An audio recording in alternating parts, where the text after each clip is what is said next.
अल्हम्दुलिल्लाहि रब्बिल आलमीन अस्सलातु वस्सलामु अला सय्यिदिल अंबिया वल मुरसलीन अम्मा बाद फ़अऊज़ु बिल्लाहि मिनश शैतानिर रजीम बिस्मिल्लाहिर रहमानिर रहीम। मैं बहुत शुक्रिया अदा करना चाहूँगा कंजुल ईमान फाउंडेशन का, जिन्होंने मुझे इस प्रेजेंटेशन के लिए और रिसर्च सेमिनार में शामिल होने का मौका अता किया। और मैं कोशिश करूँगा कि मैं कुछ उन चीज़ों के बारे में डिस्कस कर सकूँ जो आज की मॉडर्न जो हमारा यूथ है उसको इंस्पायर कर सके और उसको एक थॉट प्रोसेस दे सके, कुछ प्रेमाइसिस दे सके जिसकी बुनियाद पर वो आगे शेख अहमद रज़ा ख़ान रहमुल्लाह के कामों पर अपनी तसानीफ और अपने थॉट प्रोसेस को आगे बढ़ा सकें। तो जब मुझे कांटेक्ट किया गया तो मैंने जो टॉपिक चुना वो defining Islamic astronomy through the lenses of Sheikh Ahmad Raza रहमुल्लाह। ये टॉपिक इसलिए बड़ा अहम है कि इंसानी तारीख की हिस्ट्री में दो ऐसे हिस्टोरिकल इवेंट्स हुए हैं जिसने कायनात की नज़रिए को बदल कर रख दिया। कॉपरनिकस का नाम अगर आपने सुना होगा तो कॉपरनिकस से पहले, तो उससे पहले मैं बयान कर दूं कि मैं क्या कंटेंट आपसे डिस्कस करना चाह रहा हूं। कंटेंट में इंट्रोडक्शन होगा, फिर the issue of Islamic astronomy कि इस्लामिक एस्ट्रोनॉमी से हमारी मुराद क्या है, फिर the methodology of Sheikh Ahmad Raza कि जो शेख अहमद रज़ा खान रहमुल्लाह ने जो मेथोडोलॉजी मॉडर्न साइंस के लिए मुखातिब की है और जिसको डिफाइन किया है अपनी किताबों में, उसकी इम्पोर्टेंस क्या है और वो कौन से नए पहलू हैं जो हिस्ट्री में खो गए थे और वो उनको बाहर निकाल के लेके आए हैं, और वो मुसलमानों को किस तरह बहुत ही एक कवि और इम्पोर्टेंट रास्ता फराहम कर सकती है। और उसके बाद मैं कंक्लूजन पर आऊंगा। इससे पहले कि मैं शुरू करूं, मैं आप चाहूंगा कि स्टीफन हॉकिंग जो उनकी 2010 में किताब थी द ग्रांड डिजाइन, उसका ये कोट पढ़ें आप मेरे साथ मिलकर। So which is real, the Ptolemaic or Copernican system? Although it is not uncommon for people to say that Copernicus proved Ptolemy wrong, that is not true. As in the case of our normal view versus that of the universe, for our observations of the heavens can be explained by assuming either the earth or the sun to be at rest. अब इसको कई तरीके से interpret किया जा सकता है, मगर स्टीफन हॉकिंग्स जैसा फिजिसिस्ट ये स्टेटमेंट लिखने के बाद बिना उसकी कॉन्सिक्वेंसेस को इनको अपनी किताबों में नहीं लिख सकता। तो यहाँ पे स्टीफन हॉकिंग ये कह रहे हैं कि अगर हम ऑब्जर्वेशन को अपनी बुनियाद बनाते हैं तो ऑब्जर्वेशन की बुनियाद इसको हम प्रूव नहीं कर सकते। अब मैं आगे चलकर आपको बताऊंगा कि ऑब्जर्वेशन जो एक अपने आप में एक बहुत बड़ा कॉन्सेप्ट है कि ऑब्जर्वेशन को हम डिफाइन कैसे करते हैं, वो आगे चलकर फिलॉसफी से उसकी तकरार कैसे होती है, उसका कॉन्ट्रडिक्शन कैसे होता है और वो कैसे रिलेटेड है एक दूसरे से। आप टॉलमिक और कॉपरनिकन सिस्टम आपने दो वर्ड पढ़े, तो दरअसल में है क्या ये? तो आप लेफ्ट साइड में देखेंगे एक फिगर है, ये इसमें देखेंगे अर्थ आपको दिख रहा है ये एक जगह पे, और उसके ऊपर आपको इक्वेंट दिख रहा है लिखा होगा। इसको जियोसेंट्रिक मॉडल कहते हैं।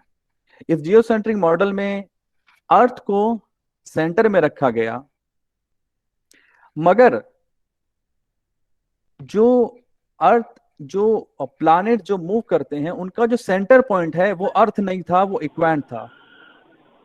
यानी अगर आप किसी सर्कल में मूव कर रहे हैं तो वो सर्कल का जो सेंटर है वो उसकी मिड पॉइंट से नहीं गुजरकर उससे ऑफसेट किसी डिस्टेंस पर गुजरता है। और यही ग्रीक एस्ट्रोनॉमी और जो जियोसेंट्रिक मॉडल था इसकी सबसे बड़ी खामी थी कि वो सर्कुलर मोशन, जो अरिस्टोटल ने एक कॉन्सेप्ट दिया था, जो मोशन होगा या तो स्ट्रेट लाइन में होगा या सर्कुलर मोशन में होगा, तो सर्कुलर मोशन को ये इक्वांट है वो डिफाइन नहीं कर पा रहा था। तो इससे बहुत बड़ी प्रॉब्लम क्रिएट हो गई थी जियोसेंट्रिक मॉडल में। और राइट साइड में आप देखेंगे ये कॉपरनिकन मॉडल है जो आज मॉडर्न साइंस हमें पढ़ाती है, जिसमें सन सेंटर में है और उसके चारों तरफ है। तो ये दोनों जो व्यू हैं, जब तक जियोसेंट्रिक मॉडल था कॉपरनिकस से पहले, तब तक इसमें एक पहलू रिलीजन का था। मगर जब कॉपरनिकन सिस्टम अपना लेके आया प्लानेटरी थ्योरीज का, उसके अंदर जब उन्होंने ये प्रपोज किया कि सन सेंटर ऑफ द यूनिवर्स है या centre of the solar system है, उसके बाद से ये फिलॉसफी शुरू हो गई कि इंसानियत के वजूद बका के लिए किसी खुदा का होना जरूरी नहीं। क्योंकि जब सन को सेंटर पे रखा गया तो बहुत सारी डिबेट्स वेस्टर्न वर्ल्ड में शुरू हो गए, जिसमें गलीलियो ने the dialogue of the true world अपनी किताब लिखी, जिसमें बाइबल से प्रूफ दिया, मगर उसके खिलाफ फिर क्रिश्चियन पादरियों ने प्रूफ दिया कि नहीं, ऐसा नहीं हो सकता है, अर्थ सेंटर में है। बाकायदा बाद में 18th सेंचुरी में पोप ने और चर्च ने कह दिया कि कॉपरनिकन मॉडल सही है और सन सेंटर में है। तो क्रिश्चियनिटी के हिसाब से उन्होंने साइंस को और साइंस की इस इंटरप्रिटेशन को कबूल कर लिया और जो रिविलेशन है उसको अपने थॉट प्रोसेस से, अपने सिस्टम से अलग कर दिया। ये आप बुनियादी बात आप समझ गए कि ये इतना जरूरी क्यों है, क्योंकि इसी के बाद से इवोल्यूशन की थ्योरी है और फिर डार्विन के जो बुनियादी मसाइल हैं वो सब इसी के बाद जनरेट हुए हैं। पहला डिपार्चर रिलीजियस थॉट से कॉपरनिकस जो अर्थ को सेंटर से मूव किया है। इसलिए बहुत ज्यादा जरूरी है, अगर हम मॉडर्न और वेस्टर्न फिलोसफी को समझना चाहते हैं तो ये इशू बहुत जरूरी है। और इसीलिए शायख अहमद रज़ा खान रहमुल्लाह ने इस इश्यू को बहुत ही सीरियस तरीके से टैकल किया है। अब what is Islamic in the astronomy? अगर आप आज की एस्ट्रोनॉमी का जायजा लेंगे तो आपको ये बात बिल्कुल वादे हो जाएगी कि एस्ट्रोनॉमी से उनकी मुराद प्लानेटरी मोशंस को किस तरीके से डिस्क्राइब किया जाए, उनकी डिस्टेंसेस कैसे नापी जाए और उनका मूवमेंट किस तरीके से होता है, इन चीजों पर बहस करती है। मगर रिवोल्यूशन का क्या रोल है एस्ट्रोनॉमी के अंदर, इन प्लानेट की मूवमेंट के अंदर, इन प्लानेट के रिलेशन टू ह्यूमैनिटी से, इन सब का कोई भी रोल मॉडर्न एस्ट्रोनॉमी के अंदर नहीं आता है। तो फिर इसके अंदर इस्लामिक क्या रह गया? ये बहुत ज्यादा जरूरी है जानना कि ये रिवोल्यूशन को अगर हम एस्ट्रोनॉमी से हटा देंगे तो ह्यूमैनिटी को कैसे इफेक्ट करती हैं। रिवोल्यूशन और रिलीजन साइंस को गाइड करती हैं, टॉर्च बियरर हैं। अगर ह्यूमैनिटी के पास में ये टॉर्च नहीं होगी तो वो नेचर को एक्सप्लॉइट करने लगता है, सोसाइटी को एक्सप्लॉइट करने लगता है, इंसान को एक्सप्लॉइट करने लगता है। और यहाँ तक कि जब हम मॉडर्निज्म की बात करते हैं, पोस्ट मॉडर्निज्म की बात करते हैं, तो हमारे सामने ह्यूमन मैनिफेस्टो जैसे उसूल भी सामने लाके खड़े कर दिए जाते हैं। वो इसी वजह से कि जो कोर ऑफ साइंस है वो बिल्कुल रिवोल्यूशन से मिलने वाली ये रोशनी को अपने अंदर से जुदा कर देता है। तो इसीलिए अभी हम आपको आगे बताऊंगा कि एस्ट्रोनॉमी इटसेल्फ इस्लामिक वर्ल्ड में किस तरीके से जानी जाती थी। तो अगर हम मेथड्स की बात करें कि वो कौन से मेथड हैं जो वेस्टर्न और इस्लामिक वर्ल्ड व्यू के हिसाब से एस्ट्रोनॉमी को डिफाइन करते हैं, तो वो ये है कि एस्ट्रोनॉमी के जो स्कोप मॉडर्न वर्ल्ड ने जो डिफाइन किया है वो इस्लामिक एस्ट्रोनॉमी से बहुत जुदा है, और जो मेथोडोलॉजी मॉडर्न साइंस ने एस्ट्रोनॉमी के लिए डिफाइन की है वो इस्लामिक एस्ट्रोनॉमी से बहुत जुदा है। अब इस मेथड को समझने के लिए, इसको डिफरेंशिएट करने के लिए हमारे पास हिस्ट्री में बहुत बड़ी खला आ गई, क्योंकि पिछले 4 सेंचुरी के अंदर इस्लामिक वर्ल्ड में इस फील्ड में बहुत काम नहीं हुआ है। और स्कॉलर्स ये भी कहते हैं कि पिछले 500 सालों से इवन ना अशाराइद स्कॉलर्स ने ना मातुरिदी स्कॉलर्स ने थियोलॉजी के ऊपर कोई काम किया है। तो हमें देखना है कि शायख अहमद रज़ा खान रहमुल्लाह ने हमें ऐसे मुकाम पर आकर क्या मेथोडोलॉजी और क्या आर्गुमेंट प्रोवाइड किए हैं कि जो हमें आगे जाकर अपने इस्लामिक एस्ट्रोनॉमी को आगे बढ़ाने में काम दे सकते हैं। अब बेबीलोनियन से इस्लामिक एस्ट्रोनॉमी तक का जो सफर है, इस्लामिक एस्ट्रोनॉमी से बुनियाद मैं ये ले रहा हूं क्योंकि जब इस्लाम का वजूद हुआ, तब जब ग्रीक साइंसेस इस्लामिक वर्ल्ड के अंदर आई, तो उसमें एस्ट्रोनॉमी और एस्ट्रोलॉजी शामिल थी। तो उन्होंने नई साइंस का इजाद किया जिसको इल्मुल हया कहते हैं। उस इल्मुल हया के अंदर एस्ट्रोनॉमी जो प्टोलेमी की मैथमेटिक्स की बुनियाद पर बनाई गई थी वो, और उससे निकलने वाली फिलोसफी, दोनों एक साथ में थी। इसीलिए सारी बहसें एस्ट्रोनॉमी की वो थियोलॉजी के अंदर भी आती हैं। अगर आपने इमाम अल गजाली की तहफ़्फ़ुज़ अल फ़लासिफ़ा पढ़ी हो तो उसके अंदर आप इन सब चीजों की पे बहस है, टाइम पे बहस है, स्पेस पे बहस है, प्लानट के मोशन पे बहस है और फिर उसी का रद्द इब्ने रुश्द ने आगे जाकर किया। और ये आ, आ, एक डिस्कशन है। मगर जो इस्लामिक एस्ट्रोनॉमी से लेकर आप मान के चलिए कि जब विजडम बैतुल हिकमा में जब ट्रांसलेशन मूवमेंट शुरू हुआ 300 साल होने के बाद, कॉपरनिकस जब 16वीं सेंचुरी में आया, तब तक जो इस्लामिक एस्ट्रोनॉमी का जो कॉन्सेप्ट था, जो इस्लामिक एस्ट्रोनॉमर्स ने दिया था, वो जियोसेंट्रिक तो था, मगर उसके साथ रिवोल्यूशन हमेशा शामिल रहा। तो उन्होंने अपनी प्लानिटरी थ्योरीज की बुनियाद बनाने के लिए, और जहां पर उनको कॉन्ट्रडिक्शन दिखा रिलीजन से या कुरान की आयतों से, वहां पर उन्होंने कुरान की आयतों को फौकियत दी। और मैं आगे जाकर अभी दिखाऊंगा उसका प्रूफ आपको। मगर कॉपरनिकस के आने के बाद में जो हेलियोसेंट्रिक थ्योरी है, जिसको आज मॉडर्न वर्ल्ड में हम पढ़ते हैं, वो हेलियोसेंट्रिक थ्योरी है, वो पूरी इतनी सर्कुलर हो गई कि वेस्टर्न फिलोसोफर ने यहां तक कह दिया कि God is dead. God is dead मतलब क्या है कि मेटाफिजिकल जो आर्ग्यूमेंट है, जो रिवोल्यूशन से हम आर्ग्यूमेंट लेते हैं, वो दुनिया में नहीं रखते। तो इसीलिए जो मॉडर्न एस्ट्रोनॉमी है वो गॉडलेस है, वो एकदम सेक्युलर है। तो ये बेबीलोनियन से लेके कॉपरनिकस तक ये चेंज हुआ है एस्ट्रोनॉमी फील्ड के अंदर। अब हमें देखना यह है कि शेख अहमद रजा खान रहमुल्लाह ने इस पर क्या काम किया है और इसको किस तरीके से पिछली जो इस्लामिक एस्ट्रोनॉमर्स ने जो एक दलाइल के साथ में एक इस्लामिक एस्ट्रोनॉमी का नमूना दुनिया के सामने दिया था, उसको वापस कैसे लेके आए वो। मगर शेख अहमद रजा खान रहमुल्लाह की ये उनकी दलीलें और उनकी एस्ट्रोनॉमी की डेफिनेशन को समझने के लिए आपको बेबीलोनियन से लेकर कॉपरनिकस, केपलर तक, न्यूटन तक की जो हिस्ट्री ऑफ एस्ट्रोनॉमी और जिसकी मैथमेटिकल डेवलपमेंट है, उसका आपको इल्म होना चाहिए। अब इसके आगे अगर मैं जाऊं तो 12वीं सेंचुरी में आप देखिए मराठा एस्ट्रोनॉमिकल स्कूल ईरान के अंदर शुरू की गई। और ये मराठा एस्ट्रोनॉमिकल स्कूल जो थी वो शेख इब्न तूसी उसके हेड थे। फिर उसके अंदर मोहिउद्दीन इब्न अल उर्दी, कुतुबुद्दीन शिराजी, याह्या इब्न अबी शुकुर अल मगरिबी, ये सारे एस्ट्रोनॉमर्स एक साथ वहां पर काम करते थे।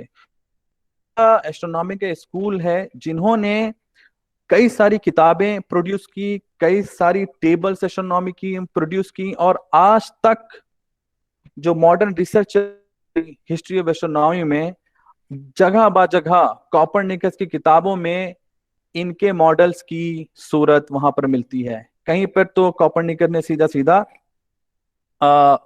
ये अपने हमारे इस्लामिक एस्ट्रोनॉमर्स की चीजों को इस्तेमाल किया है। इसीलिए रिसेंटली ये 1956-60s में ये सब आर्टिकल छपे हैं। लूनार थ्योरी ऑफ इब्न शातिर डेमस्कस के एक एस्ट्रोनॉमर हैं जो कि लास्ट एस्ट्रोनॉमर समझे जाते हैं मराठा स्कूल के। अब प्री कॉपरनिकन मॉडल से पहले भी एक प्री कॉपरनिकन मॉडल था जो इब्न शातिर का दिया हुआ था। फिर आप देखेंगे Tusi and Copernicus the earth motion in context. इसका मतलब ये है कि अल्लामा तूसी ने जो आर्गुमेंट दिए थे अर्थ के रोटेट नहीं होने के, वही आर्गुमेंट का इस्तेमाल करके कॉपरनिकस ने अर्थ को मोशन साबित किया। तो ये सारी चीजें, और ये तो मशहूर तारिकदान है हिस्ट्री ऑफ इस्लामिक साइंस के, जिन किताब Islamic science and the making of the European renaissance, इसमें बहुत डिटेल के साथ उन्होंने बयान किया कि किस तरीके से इस्लामिक एस्ट्रोनॉमी थ्योरीज है वो मॉडर्न एस्ट्रोनॉमी में किस तरीके से कॉपरनिकस ने, गैलीलियो ने और इन सब लोगों ने इस्तेमाल की है। आप ये पढ़ें, ये जो कोटेशन में ऊपर लिखा है कि the transmission of their meaning the Maragha astronomers inventions from Arabic in the east to the west is obscure, yet Copernicus lunar and planetary theory in longitude in the Commentarius, ये Copernicus किताब का नाम है Commentarius, right down to the additional complication for Mercury, जो planet के नाम है, is that of Ibn Shatir in nearly every detail except for the heliocentric arrangement and the extraction of parameters from the Alphonsine tables. यानी वो ये कह रहे हैं कि कॉपरनिकस ने जो मॉडल अपने इस्तेमाल किए हैं, जो कि हिस्ट्री को टर्न करने वाला मॉडल था हेलियोसेंट्रिक, वो सारे मॉडल इब्ने शातिर के जो मॉडल्स थे एकदम कॉपी किया है, बस उसमें अर्थ को हटाकर सन को रख दिया गया है। और इसीलिए जो इस्लामिक एस्ट्रोनॉमी के जो हिस्टोरियंस हैं उनको दो तरीके की इसमें सिमिलैरिटीज मिली हैं। इसमें एक मैथमेटिकल सिमिलैरिटीज है और एक्सप्लेनेटिव है।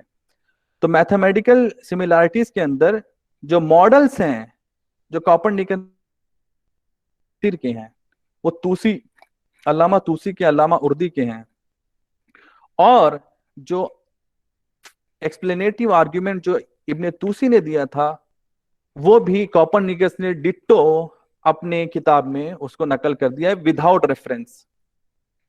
सो ये इस्लामिक एस्ट्रोनॉमी का डेवलपमेंट था कि जिसमें रिलीजन और रेवलेशन को साथ में रखकर फिलोसॉफिकल आर्ग्यूमेंट देकर एस्ट्रोनॉमी को रिलीजन के करीब किया गया, मगर वही काम कॉपरनिकस ने आगे चलकर उसको सेक्युलर किया मैथमेटिक्स की बुनियाद पर। तो ये इस्लामिक एस्ट्रोनॉमी का एक छोटा सा एक नमूना था। बाकी इस पे बहुत लंबी गुफ्तगू हो सकती है। अब उसी का एक एग्जांपल आगे भी है, मैं इसको नहीं पढ़ता।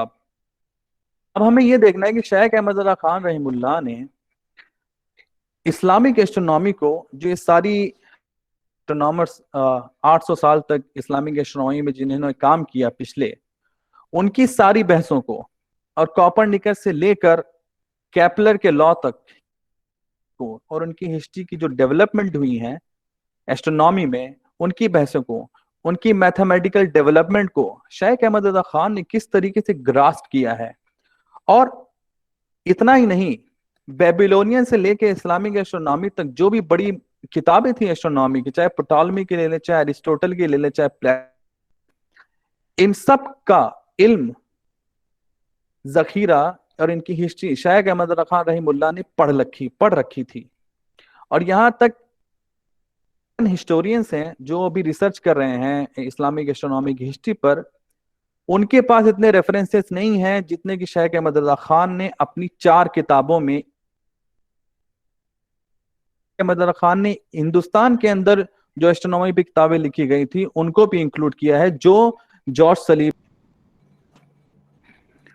तो शेख अहमद रजा खान ने इस पर्टिकुलर 4 किताबें लिखी हैं।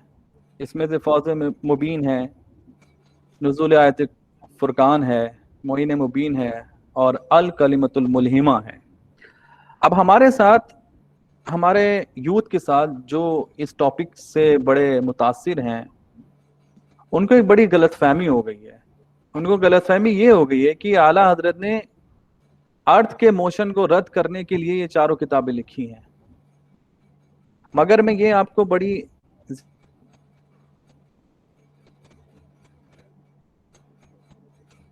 मददाखात की इस्लामिक एस्ट्रोनॉमी की प्रिंसिपल किताबें हैं, इनमें उन्होंने सिर्फ इश्यू ऑफ अर्थ मोशन को डील नहीं किया है, बल्कि इस्लामिक एस्ट्रोनॉमी क्या होती है, इसमें क्या क्या टॉपिक आते हैं, क्या क्या सब्जेक्ट आते हैं, मैथमेटिक्स और साइंसेस का इस्तेमाल हमें करना चाहिए इस्लामिक एस्ट्रोनॉमी को डेवलप करने के लिए, वो इन 4 किताबों में उन्होंने डिस्कस किया है। क्योंकि अगर आप फौज मुबीन का जब आप मुताला करेंगे तो आपको समझ में आएगा कि मैंने जो मुताला किया तो मुझे 4 डिफरेंट तरीके मिली हैं। उसमें प्योर फिजिक्स है, एंड प्योर फिजिक्स के अंदर inertia and power of centralisation, weight attraction, circular motion, heaviness, inclination, free fall, vacuum, pressure, density, earth and planetary science में the law of attraction, tide generation, wind speed, earth rotation, orbit and axis and astronomical issues में क्या आता है, तो आपको ये जानकर हैरानी होगी कि जो अल कलिमतुल मुल्हिमा है, जो दूसरा रिसाला है उनका, वो फौजे मुबीन के एक पॉइंट नंबर, इंशाल्लाह। मैं बहुत इंपॉर्टेंट एक चीज डिस्कस कर रहा हूं, इसको आप बगौर सुने, क्योंकि ये 4 किताबें बुनियाद फराहम कर सकती हैं इस्लामिक एस्ट्रोनॉमी, जो पिछले 400-500 सालों से खो गई थी। क्योंकि शेख अहमद रजा खान ने फिर से मैथमेटिक्स को और थियोलॉजिकल जो पर्सपेक्टिव है उसका, जो मैथमेटिक्स से निकल के आता है सामने, उसको कंबाइन कर दिया अपनी इन 4 किताबों में। इसलिए फौजे में बहस है, मगर अल-कलिमतुल मुल्हिमा में उन्हीं चीजों के रद्द के लिए, उन्हीं चीजों को आगे बढ़ाने के लिए पूरी की पूरी फिलोसॉफिकल बहस, और 31 बहस है, और बड़ी काफी 250 पेज की किताब है, ये बहुत इंपॉर्टेंट किताब है। तो इसमें जो मेथोडोलॉजी शेख अहमद रजा खान ने दी है, उसमें यह बताया कि हमारे नौजवानों को स्टडी कर, अगर अगर हम सिर्फ एक चीज को, एक टॉपिक को लेके बैठेंगे, तो हमें एक ओवरऑल पर्सपेक्टिव नहीं मिलेगा उस चीज का। और ये होना, अगर शेख अहमद रजा खान रहमुल्लाह का कोई सही में शागिर्द बनना चाहता है, तो उसे अपने आप को पढ़ने में वक्फ करना पड़ेगा। सिर्फ एक किताब पढ़ के, एक टॉपिक पढ़ के आप शेख अहमद रजा खान रहमुल्लाह की है, तो हमें अगर फ्यूचर में जाके किसी बंदे को अगर इस्लामिक एस्ट्रोनॉमी पे रिसर्च करनी है, तो वो शेख अहमद रजा खान की ये 4 किताबों को पढ़े बगैर उसको इस्लामिक एस्ट्रोनॉमी की बुनियाद फराम नहीं हो सकती। क्योंकि Sheikh Ahmad Raza Khan is the only personality जिन्होंने न्यूटन से लेके केपलर तक की जिन्होंने मैथमेटिकल प्रूफ दिए थे, उन मैथमेटिकल प्रूफ को सामने रखकर उनका रद्द किया है। एग्जाम्पल, आप ये फिगर ए देखेंगे ऊपर, ये फिगर जो है, ये सर आइजैक न्यूटन ने प्रिंसिपिया मैथमेटिक्स, जो उनकी प्रिंसिपल किताब, और अपनी ग्रेविटी के जो लॉस दिए हैं उसमें उन्होंने इस्तेमाल किए हैं। और ये दूसरी किताब के रेफरेंस से ये फिगर लेके आया हूं मैं, जिसको कैनन बॉल एक्सपेरिमेंट कहते हैं, जो ग्लोब के ऊपर है, कि अगर कैनन यहाँ इस फ्री फॉल करेगी तो वो फॉल ही करती रहेगी, मतलब अर्थ के चारों तरफ घूमती रहेगी, क्योंकि वो फ्री फॉल में है। और आइजैक न्यूटन ने ये पूरा डायग्राम, जो फॉलिंग ऑफ मून है, मैं इसकी मैथमेटिक्स आपको नहीं समझाना चाह, समझ लें कि ये फिगर का इस्तेमाल किया है। ये प्रिंसिपिया मैथमेटिशिया की किताब से है, सर आइजैक न्यूटन की। अब देखें, अब नीचे 2 फिगर देखें, ये फिगर जो है ये शेख अहमद रजा खान ने फौजे मुबीन में बनाए हैं। और न्यूटन ने, सर न्यूटन ने यहाँ पे जो मिस्टेक की है मैथमेटिकल डेरिवेशन में, शेख अहमद रजा खान ने इन 2 फिगर से उन मैथमेटिकल डेरिवेशंस को रद्द किया है। और वो मैथमेटिकल डेरिवेशन का रद्द इस आर्क से रिलेटेड है, इस आर्क से रिलेटेड है। ये मैंने इंग्लिश में उसके नाम लिखे हैं, मगर वो उर्दू में है, ये EDAG, ये सब। तो आप समझ सकते हैं कि शेख अहमद रजा खान ने न सिर्फ बातें थ्योरी में की है, बल्कि उसकी मैथमेटिकल डिटेल में जाकर एक एक चीज को उनका रद्द किया, उनकी ताकुब किया है। अब जैसे मैं केस 1 आपको समझाता हूं, बहुत ही सिंपल सा है। अब इसको समझे, जो साइंस अगर कोई स्टूडेंट हो यहाँ पे, मुझे नहीं मालूम। सो मॉडर्न साइंस ये कहती है कि actually there is no inherent natural inclination of leaning down और राइजिंग अप और स्लीपिंग फॉरवर्ड और backward. On the contrary, they have the tendency of centralization of power by nature, which is the resistant to the motion. यहाँ पे शेख अहमद रजा खान ने फौजे मुबीन में पहले modern science के concept को बयान किया, कि मॉडर्न साइंस ये कहती है कि जो कोई भी चीज है ना, वो बाय नेचर ना मोशन को रेसिस्ट करती है। तो इसका मतलब है, ये शेख अहमद का फर्स्ट लॉ ऑफ मोशन की बात शेख अहमद खान ने उनका जवाब दिया यहाँ पर। फिर उन्होंने मॉडर्न साइंस की दूसरी जो कॉन्सेप्ट है उसको लेके आए, मगर जो दूसरा कॉन्सेप्ट लेके आए हैं वो पहले कॉन्सेप्ट से कॉन्ट्राडिक्ट करता है। वो कॉन्ट्राडिक्ट इसलिए करता है कि न्यूटन, जैसे यहां लिखा है, न्यूटन एक्सप्लेन्ड इट, ये The bodies are composed of atoms. Newton explained it as such that they are very small bodies, and from their very creation they are motion, heavy, hard and unbreakable. अब ये दो concept लाके शेख अहमद अदा खान कहना ये चाहते हैं, if from the creation they are prone to motion, then what is the purpose of centralization of power which is resistant to motion? अगर कोई चीज पहले से prone to motion है तो पावर को सेंट्रलाइज करने का क्या मतलब? और दूसरा, matter is composed of this heavy particle, so it's inclination is by nature and not because of gravity. अब ये न्यूटन का खुद का वर्ड है कि जो एटम्स है वो हैवी हैं, हार्ड हैं, अनब्रेकेबल हैं.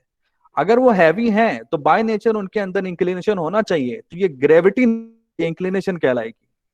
और जब मैंने ये शेख अहमद अदा खान का मॉडर्न साइंस का जो कॉन्सेप्ट नंबर 2 जो मोशन हैवी और हार्ड और इन्होंने लिखा है अपनी किताब में, मैंने जब न्यूटन की ऑप्टिक्स की किताब निकाली और उसमें सर्च किया तो न्यूटन ने सही में heavy and hard and unbreakable लिख रखा है वहां पे, हैवी और हार्ड को. ये बात मुझे खुद नहीं मालूम थी, मुझे वहां से पता लगी. तो आप देख रहे किस तरीके से बारीकी से शेख अहमद अदा खान ने उनकी हिस्ट्री को पढ़ा, उनके डेवलपमेंट को जाना, उनकी मैथमेटिक्स को जाना और फिर उनका रद्द किया. ये मैं सिर्फ ग्रेट सर्कल क्या होता है, किसी भी सर्कल के अंदर जो सबसे किसी भी स्फेयर के अंदर जो सबसे बड़ा सर्कल बन सकता है उसको ग्रेट सर्कल कहते हैं. अब मॉडर्न साइंस ये कहती है, ये आला हजरत पहले लिख रहे हैं, a both the circles are equivalent, मतलब एक स्फेयर के अंदर दो ग्रेट सर्कल होंगे तो वो दोनों इक्वल होंगे. बोथ द सेम सेंटर, और उन दोनों का सेंटर भी सेम होगा, क्योंकि सेंटर अलग हुआ तो वो ग्रेट सर्कल नहीं होंगे.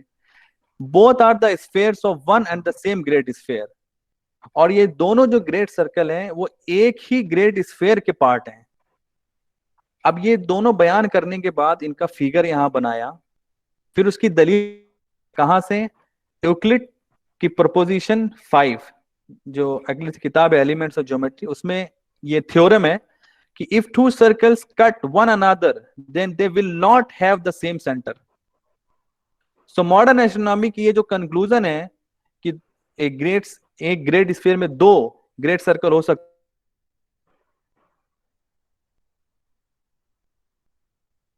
सर्कल की बात उन्होंने कर दी.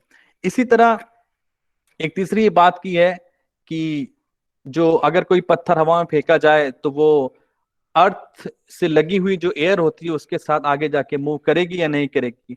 अब ये जो आर्ग्यूमेंट था कि वो हवा के साथ में पत्थर मूव करेगा कि नहीं करेगा, इसकी अपने आप में एक बहुत लंबी बहस है. ये शेख अतूसी ने इसको शुरू किया था, फिर वो अल्लामा इब्ने शिराजी ने उसको डिस्कस किया, अल्लामा बिरजिंदी ने उसको डिस्कस किया, बहुत सारे इस्लामिक एस्ट्रोनॉमर ने उस पर बहस की. और वही बहस शेख अहमद अदा खान लास्ट में लाकर अपनी किताब में भी वो बहस लाते हैं और उसको साबित करते हैं कि किस तरीके से ये पॉइंट को समझा जा सकता है. तो मैं लास्ट पॉइंट से पढ़ता हूं. That means a stone in the air is not in motion parallel to the latitude. On the contrary, it is if the stones mad to run away to the east side with the speed of 1000 miles per hour and more than 1100 miles per minute outside. अब ये quotation है, ये समझ में नहीं आएगा, उसके लिए मुझे पूरा एक्सप्लेन करना पड़ेगा, मगर इतना टाइम नहीं है कि मैं इसको एक्सप्लेन करूं. मगर समझ लें कि ये जो बहस है हवा के साथ में मूव करेगा कि नहीं करेगा, और इसी को बुनियाद बनाकर मॉडर्न साइंस कहती है कि अगर जो हेलीकॉप्टर होता है अगर ऊपर भी जाएगा तो ये नहीं लगेगा कि ईस्ट में ज्यादा जा रहा है और वेस्ट में कम जा रहा है. और हमारे बहुत से नौजवान है वो ये कहते हैं कि एक तीर को ईस्ट में छोड़ा जाए, अगर अर्थ घूम रही है तो वो ज्यादा जाएगा, और ये दलील आला हजरत ने दी है. आला हजरत ने यह दलील नहीं दी है, आला हजरत ने इस दलील का रद्द किया है. तो ऐसी बहुत सारी ना कंफ्यूजन भी लोगों में है. और लास्ट में मैं ये बताना चाहता हूँ कि आला हजरत की जो एस्ट्रोनॉमी है, उनकी प्लानिटरी थ्योरी, उसका पोस्टुलेट्स क्या है, जो मैंने पूरा जो पढ़ के मुझे समझ में आया है, उनकी एस्ट्रोनॉमी का प्रिंसिपल प्लानिटरी थ्योरी का क्या है. पहला, the earth is stationary but not at the centre of the universe. अब आला हजरत भी यही कह रहे हैं. The sun rotates around the earth on a centre which is 31 lakh miles offset from the center of universe. The sun and moon floats in the sky like a fish swims in the river. This float does not follow from the attraction. कि moon और other जो planet है वो swim कर रहे हैं, मगर ये अट्रैक्शन की वजह से नहीं है. और ये स्विमिंग जो है ये कुरान में भी आया है. और last, the motion of the sun is not sky, rather the sky is stationary. So Sheikh Ahmad Raza Khan is the only Islamic astronomer in the history of Islamic astronomy जिन्होंने ये कहा कि अर्थ के साथ साथ स्काई भी स्टेशनरी है. क्योंकि पिछले जितने हमारे इस्लामिक एस्ट्रोनॉमर्स थे वो ग्रीक एस्ट्रोनॉमी को साथ में लेके चलते थे, और उनके हिसाब से तो प्राइमरी मूवर जो है, प्राइमरी मूवर पहले अरिस्टोटल के हिसाब से पहले अनमूव्ड प्राइमरी मूवर है. प्राइमरी मूवर को वो ऑफ्स बोलते थे. ऑफ्स घूमता है तो वो फिर 8th स्फीयर को घुमाता है, फिर 7th स्फीयर को घुमाता है, और वो घूमते घूमते आके रुक जाता है. अर्थ स्टेशनरी है. मगर शेख अहमद रजा खान ने कहा कि जो प्राइमरी मूवर जिसको तुम कह रहे हो वो स्काई है, और वो स्काई स्टेशनरी है. So he is the first and the only astronomer जिसने बैक वक्त स्काई और अर्थ को स्टेशनरी कहा है. तो ये बहुत ही यूनिक प्रिंसिपल है. क्वेश्चन है हमारे पार्टिसिपेंट. जी जी, बस ये खत्म हो गया, कंक्लूजन है. और अगर ये सारी तो मेरी ये किताब है जो पब्लिश हुई है, आप इसमें जान सकते हैं. इसमें और भी पॉलिटिकल डायमेंशन है और काफी सारी चीजें हैं. और इसमें आला हज़रत की जितने किताबें हैं 732, उन किताबों को इंग्लिश में नाम के साथ में उसके अंदर क्या क्या है सिनॉप्सिस, वो सारी लिस्ट दे दी गई है इसके अंदर. अस्सलाम वालेकुम वरहमतुल्लाह. एक क्वेश्चन है हमारे यहाँ तरफ से कि बहुत सारी बुक्स आला हज़रत पर ऐसी हैं जो कि अभी पब्लिश नहीं हुई हैं. खास करके कुछ हमारी लाइब्रेरी में भी जब पलटते हैं तो हमारे वॉलंटियर्स देखते हैं तो मिलती है. खास करके अल-माअन अल-मुजल्लिल लिल-मुग़नी वज़िल्ली या हाशिया अज़ीज़ बहादुर खानी, हाशिया अल खानी वगैरह. तो ये अभी तक मंजर आम पे तो आ नहीं पाई हैं. किस तरह से स्कॉलर को रिसर्च गैप बहुत ज़्यादा नहीं आ जाएगा? अगर एस्ट्रोनॉमी पे रिसर्च करेंगे तो कहाँ से लाएंगे ये सब चीज़ें?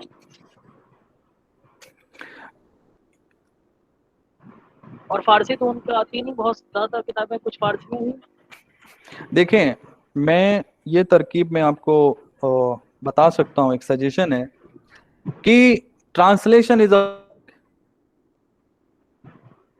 ट्रांसलेट करना किसी चीज को एक चीज है, मगर उस ट्रांसलेशन को समझना दूसरी चीज. अगर किताब फारसी में है तो आप किसी ऐसे शख्स को अपने साथ में रख सकते हैं कि वो उस फारसी के किताब को मानों के साथ में ट्रांसलेट कर सके अपनी लैंग्वेज में, या आप इंग्लिश में कराना चाहें या उर्दू में कराना चाहें. मगर अगर आपको वाकई में उस किताब पर काम करना है तो वो किसी ऐसे शख्स को काम करना पड़ेगा कि जो उस फील्ड में महारत रखता हो. है अब ये जो बिलीफ जो बन गया है कि क्या ये तो बिलीफ कुछ उलमा कहते हैं कुरान शरीफ के खिलाफ है, कुछ लोग कहते हैं कि तो जो बच्चों में ये सिलेबस का बिलीफ बन गया है, सिलेबस में तो क्या सिलेबस रिवीजन भी जरूरी है हमारे नई नस्लों के लिए? बिल्कुल.